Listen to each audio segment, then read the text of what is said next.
দীর্ঘদিন ধরে বন্ধ হয়ে থাকা জলপাইগুড়ি চা নিলাম কেন্দ্রকে ফের চালু করার জন্য তৎপরতা শুরু হলো। জলপাইগুড়ি চা নিলাম কেন্দ্র কর্তৃপক্ষের উদ্যোগে বিষয়টি নিয়ে সোমবার একটি বৈঠক অনুষ্ঠিত হয়।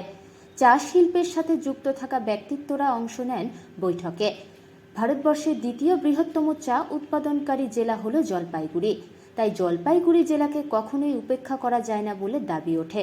এক্সিকিউটিভ কমিটির সহসভাপতি পুরজিৎ বক্সিগুপ্ত বলেন, এপ্রিলের শুরু থেকেই যাতে এই নিলাম কেন্দ্র ফের চালু করা যায় সেই প্রয়াস চালানো হচ্ছে। কন্ট্রোলারকে জাতীয় কংগ্রেসের পক্ষ থেকে মেমোরেন্ডাম দিলাম, তার মধ্যে সমস্তটাই তুলে ধরা আছে। 2015 সাল থেকে টি অপশন সেন্টার বন্ধ হয়ে আসছে এবং এর মধ্যে একটা অসাধু চক্র কাজ করছে। কী কী পদক্ষেপ নিলে পরে খোলা হবে তাও আমাদের মেমোরেন্ডামে দেওয়া আছে। উনি অল্প সময়ের মধ্যে বললেন, লাস্টলি আমি বললাম যে মে বি আসিওর, উনি বললেন যে হ্যাঁ ইয়েস মে বি আসিওর, উনি আশ্বস্ত করলেন। আমি বললাম ইউ কিপ কামিং, আপনি আসা যাওয়াটা রাখবেন। তা উনি যখন আশ্বস্ত করেছেন আমরা আশাবাদী সেকেন্ড হাফেও নাকি একটা সিদ্ধান্ত হতে পারে। তা যাই হোক, বহুদিন থেকেই আমরা দেখছি জলপাইগুড়ির একটা স্থবিরতা চলছে। স্থবিরতা কাটলে করে আমরা সকলেই জলপাইগুড়ির পক্ষে সেটা স্বস্তিদায়ক হবে এবং স্বাস্থ্যকর। কতদিন থেকে বন্ধ রয়েছে, এর ফলে কি কতটা অসুবিধা হচ্ছে?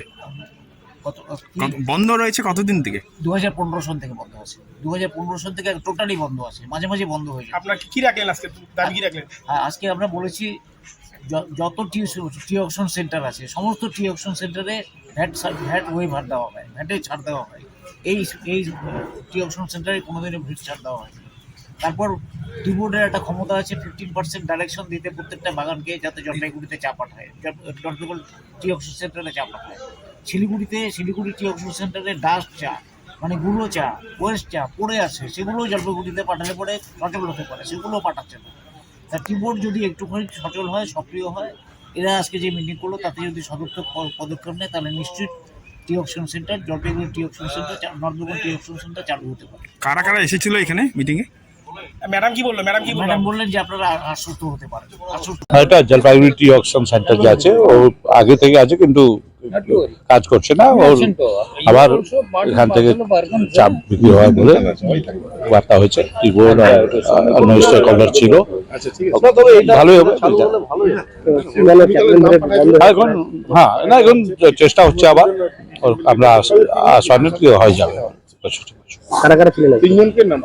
টি বোর্ড থেকে ধরলেন আর স্টেক হোল্ডার যে আছে, ব্রোকার, বায়ার, সেলার সব আছে। আমি জীবন চাঁদ পান্ডে, চেয়ারম্যান ডিবিআইটি।